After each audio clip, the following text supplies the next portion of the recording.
Nasagip mula sa umano'y online kalaswaan ang 3 babae na kinabibilangan ng menor de edad. Arestado ang itinurong bugaw na kalib-in daw ng isa sa mga biktima. Nakatutok si John Consulta. Exclusive!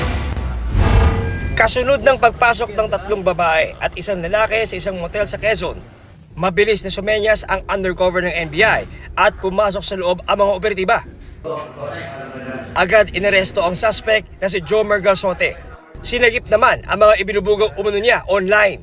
3 babae ang kanyang ibinubugaw na may minor de edad, kasama na po ang kanyang kalib-in partner na ibinubugaw rin po niya. Para malaman kung karapat-dapat ibalik sa mga magulang ang mga biktima. Tumawag po sa akin, narinig po nila na gano'n, naghahanap po ng babae. 3 po yun. Parehas yung 2 po, kusa po sumama sa akin, sir.